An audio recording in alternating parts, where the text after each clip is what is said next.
अपनी योग निद्रा को विराम दे श्री हरि अपनी आंखें खोलें। नारायण नारायण। भक्ति के इस प्रदर्शन को देखकर चकित मत हो नारद। प्रदर्शन? ये प्रदर्शन ही है नारद। ब्रह्म ज्ञान को प्राप्त करने का उत्सुक प्रत्येक व्यक्ति भगवान भोलेनाथ की प्रेम में भक्ति के स्थान पर ब्रह्म ज्ञान के मोह में उलझकर अपनी भक्ति का बढ़ चढ़कर प्रदर्शन कर रहा है। नारायण नारायण। भक्ति का प्रदर्शन? श्री हरि, भक्ति का प्रदर्शन तो भविष्य में घातक सिद्ध हो सकता है।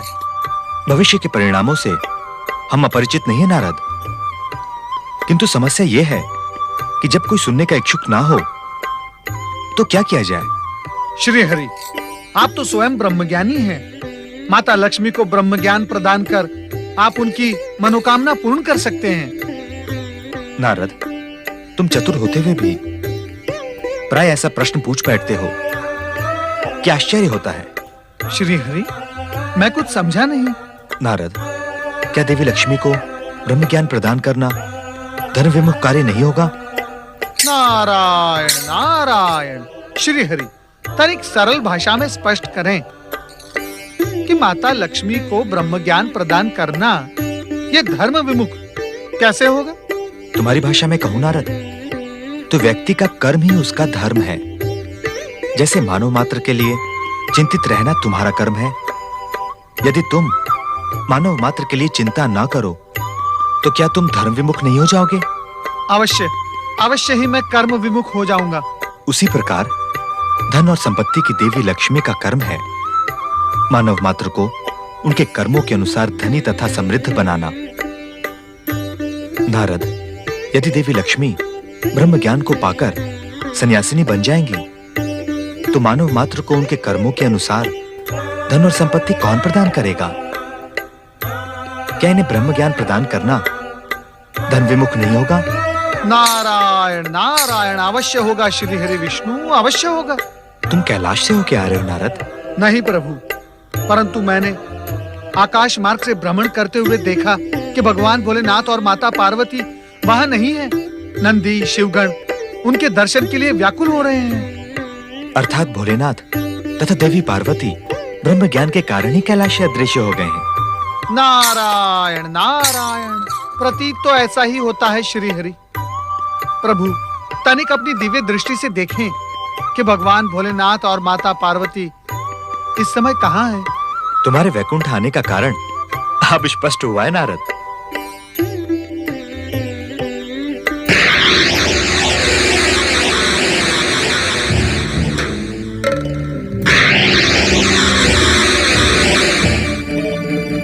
नारद, हमें तो एक विशाल हिम शिवलिंग के अतिरिक्त कुछ भी दिखाई नहीं दे रहा। समझ में नहीं आता ये रहस्य क्या है?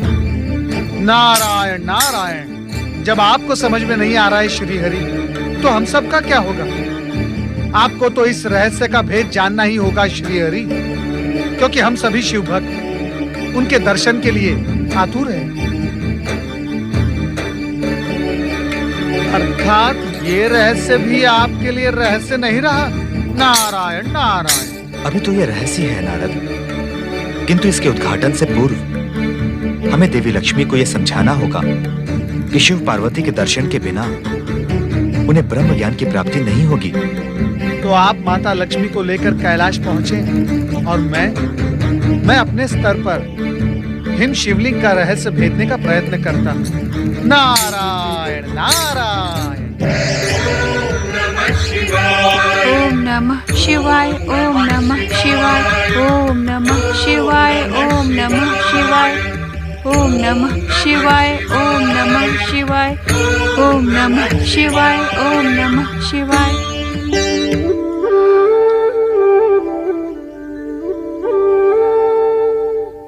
ऐसे क्यों देख रहे हैं मुझे? देख रहा हूं कि धन और संपत्ति की देवी लक्ष्मी तपस्या करते हुए कितनी सुंदर लगती है। परिहास न करें स्वामी, शिव कृपा से आप स्वयं ब्रह्म ज्ञानी हैं। मुझ दासी पर कृपा करें और मुझे भी ब्रह्म ज्ञान प्रदान करें। प्रयत्न करते करते मैं निराश हो गई हूँ। हमें ज्ञात है देवी लक्ष्मी कि शिव कृपा के बिना ब्रह्म ज्ञान प्राप्त होना असंभव है। शिव कृपा प्राप्त करने का प्रयास तो मैं लंबे समय से कर रही हूँ। शिव कृपा प्राप्त करने का अथवा ब्रह्म ज्ञान प्राप्त करने का दोनों एक ही बात है। नहीं देवी लक्ष्मी, ब्रह्म ज्ञान प्राप्त करने के लोभ में आपका मन शिव भक्ति में रम ही नहीं रहा है। ऐसी स्थिति में आपको शिव भक्ति कैसे प्राप्त हो सकती है? देवी, ब्रह्म ज्ञान उसी को प्राप्त होता है जो उसका पात्र होता है। तो क्या मैं ब्रह्म ज्ञान के लिए अपात्र हूँ? देवी, यह जानने के लिए हमें कैलाश चलना होगा। ये प्रयत्न तो हम पहले भी कर सकते थे। अवश्य, किंतु समय से पूर्व और शिव इच्छा के बिना कुछ भी संभव नहीं होता देवी लक्ष्मी। ओम नमः शिवाय, ओम नमः शिवाय, ओम नमः शिवाय, ओम नमः शिवाय, ओम नमः शिवाय, ओम नमः शिवाय। देवी सरस्वती, जिस ब्रह्म ज्ञान को प्राप्त करने के लिए तुम लंबे समय से प्रयत्नशील हो, वो तुम्हें किसी एकांत स्थान में स्थित हेम शिवलिंग के दर्शनों के बिना प्राप्त नहीं हो सकेगा। स्वामी, ये रहस्य आपने अब तक क्यों नहीं बताया? शिवेच्छा के बिना कुछ भी संभव नहीं होता देवी, और ये संकेत भी मुझे कुछ क्षण पूर्व ही शिव शंकर की कृपा से ही प्राप्त हुआ था। पवित्र हेम शिवलिंग के दर्शन का सौभाग्य हमें कैसे प्राप्त होगा स्वामी? वो किस स्थान पर है? इसका ज्ञान तो हमें कैलाश पहुंचने पर ही होगा। ओम नमः शिवाय, ओम नमः शिवाय, ओम नमः शिवाय।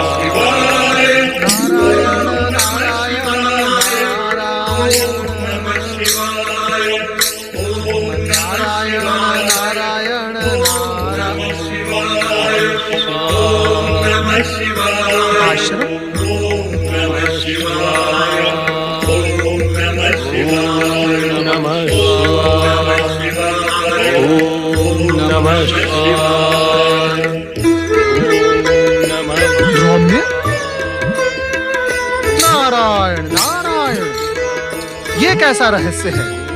धौम्य तो अपने गुरु ऋषि औरव के श्राप से कपोत बन गया था। ये श्राप मुक्त कब हुआ और इसे श्राप मुक्त किया किसने? नारायण नारायण। ओम नमः शिवाय, ओम नमः शिवाय, ओम नमः शिवाय, ओम नमः शिवाय, ओम नमः शिवाय। नारायण नारायण। देव ऋषि नारद, ओम नमः शिवाय। प्रणाम देव ऋषि नारद। तेजस्वी भव। आपकी कृपा अपार है देव ऋषि। आपकी कृपा के कारण ही मुझे कपोत योनि से मुक्ति मिली तथा शिव कृपा से ब्रह्म ज्ञान एवं दिव्य शक्तियां प्राप्त हुई। मेरे कारण? ऋषि धौम्य, ये आप क्या कह रहे हैं? मैंने तो आपके लिए कुछ भी नहीं किया। हाँ, आपके प्रति हुए अन्याय की कथा मैंने भगवान भोलेनाथ को अवश्य सुना दी थी। उस कथा को सुनकर ही तो भोलेनाथ के मन में मेरे प्रति करुणा उत्पन्न हुई। ब्रह्मज्ञानी धौम्य, मैं तो मात्र माध्यम हूँ। देवादिदेव महादेव का मन तो अपने भक्तों के कल्याण के लिए सदैव प्रयत्नशील रहता है। देव ऋषि, आपके माध्यम बनने पर ही वे मुझे मुक्ति दिलाने के लिए माता सहित अमरनाथ गुफा पहुंचे। आपको मुक्ति दिलाने के लिए अमरनाथ गुफा? मैं कुछ समझा नहीं। देव ऋषि, उस रात्रि में मैं कपोत बना एक वृक्ष पर शयन कर रहा था। तभी महादेव जी के डमरू नाद से मुझे स्वर्ग की दिशा में जाने का आदेश मिला। मैं जब वहां पहुंचा तो भोलेनाथ ब्रह्म ज्ञान का रहस्य बताने ही वाले थे। उन्होंने समाधि अवस्था में ही ब्रह्म ज्ञान का रहस्य बताना प्रारंभ किया। ब्रह्म ज्ञान की कथा अत्यंत रहस्यमय तथा कठिन है। लोक कल्याण तथा निरंतर शिव भक्ति में प्रयत्नशील शुद्ध आत्माओं, निर्मल मन और सात्विक बुद्धि वालों को शीघ्र ही शिव तत्व की प्राप्ति हो जाती है। शिव तत्व, शिव ज्ञान और शिव भक्ति को प्राप्त करने का एकमात्र मार्ग है शिव चरणों में अपना जीवन समर्पित कर निरंतर हमारे पंचाक्षरी मंत्र ओम नमः शिवाय का जाप कर। हमारे इस पंचाक्षरी मंत्र ओम नमः शिवाय में संसार का सर्वश्रेष्ठ ज्ञान समाहित यही है परम दिव्य ब्रह्म ज्ञान।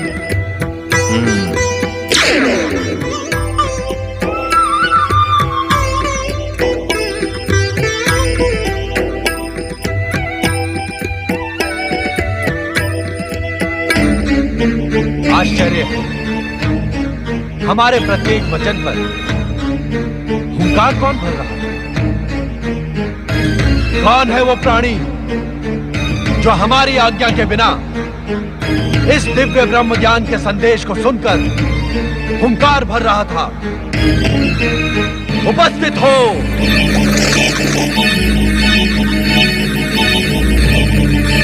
महादेव जी, मुझे आपके डमरू नाद द्वारा इस स्थान पर पहुंचने का संदेश मिला। ये सारी माया हमने तुम्हें शाप मुक्त और ब्रह्म ज्ञान देने के लिए ही रची थी। अब तुम अपने गुरु के शाप से मुक्त हुए ब्रह्म ज्ञानी धाम में।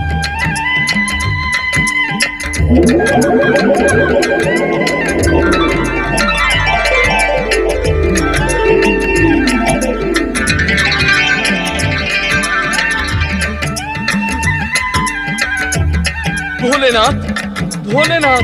धाम में अब तुम अपने गुरु के पास जाकर उनकी उद्विग्नता का शमन करो। हमारी आराधना करते हुए भी वे दुखी हैं, उनका मन अस्थिर है। तुम उन्हें दिव्य ब्रह्म ज्ञान प्रदान करो जो तुम्हें हमसे प्राप्त हुआ है।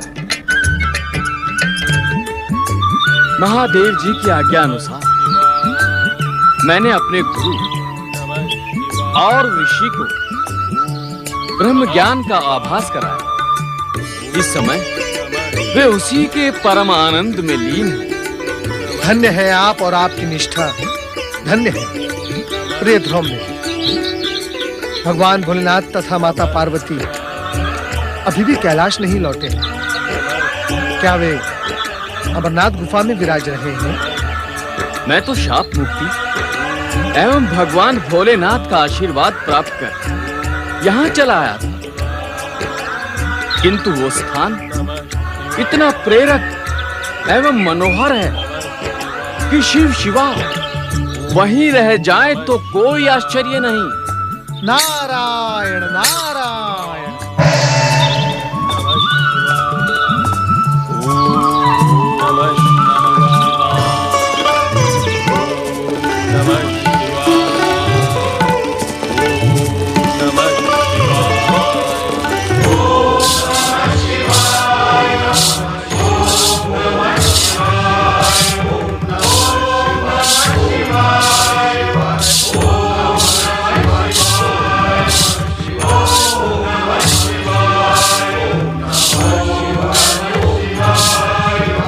Oh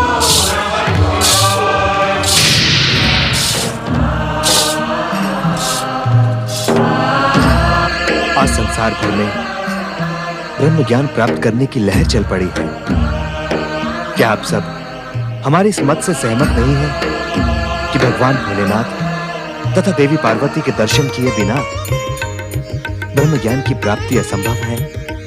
आपका कथन अक्षरशः सत्य है श्री हरि। किंतु भोलेनाथ एवं देवी पार्वती के दर्शन हम प्रायः करते ही रहते हैं स्वामी। देवी सरस्वती, श्री हरि विष्णु के संकेत को समझने का प्रयत्न करें। अर्थात ये कि जब भोलेनाथ की इच्छा होगी तभी वे दर्शन देंगे और ब्रह्म ज्ञान प्रदान करेंगे। तथा ये भी ब्रह्मदेव कि हर कोई ब्रह्म ज्ञान प्राप्त करने का पात्र नहीं है।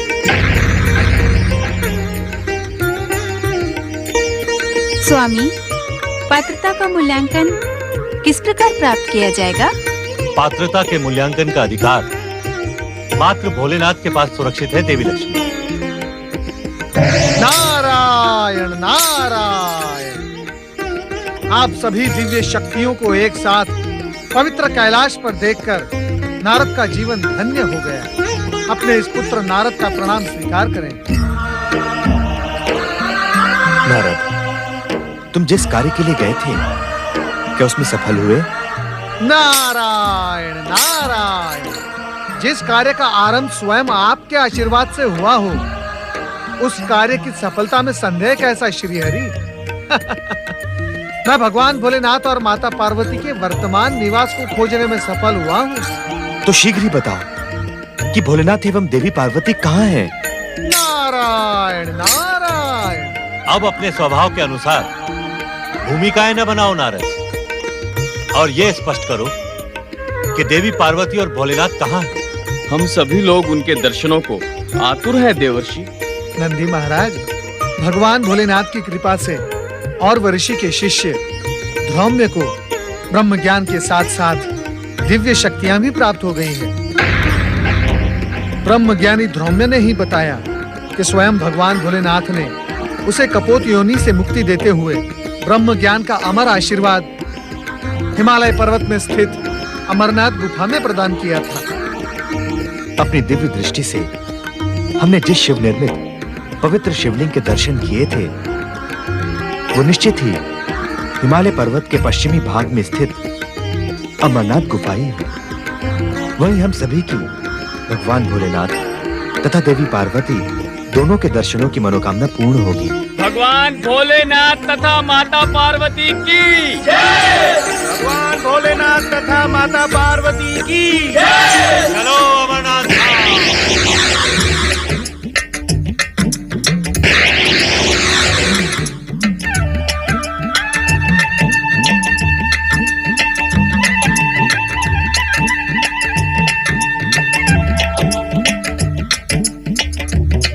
त्रिलोकीनाथ भगवान भोलेनाथ और शक्ति स्वरूपा माता पार्वती की जय।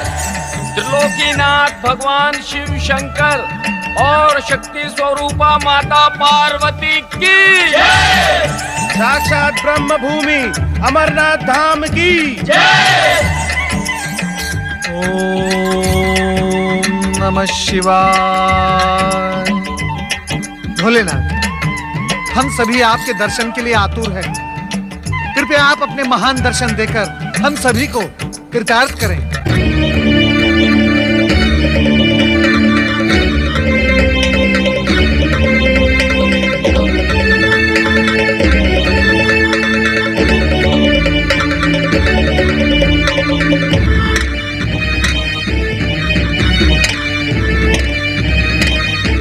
यह हमारा सौभाग्य ही है माधव, क्या आपके इस पवित्र ब्रह्म भूमि के दर्शनों का अवसर हमें प्राप्त हुआ। अब अपने महादर्शन देकर हमारे सौभाग्य में वृद्धि करें।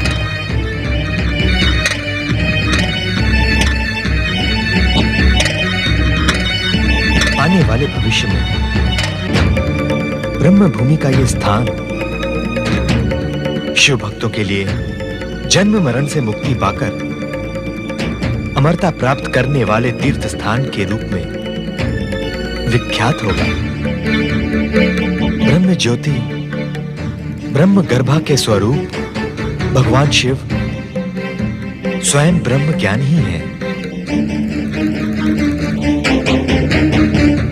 अतः हम सभी शिव भक्तों को रीति नीति प्रीति के प्रीतिमान भगवान शिव तथा इस पवित्र अमरनाथ धाम की महिमा का गुणगान कर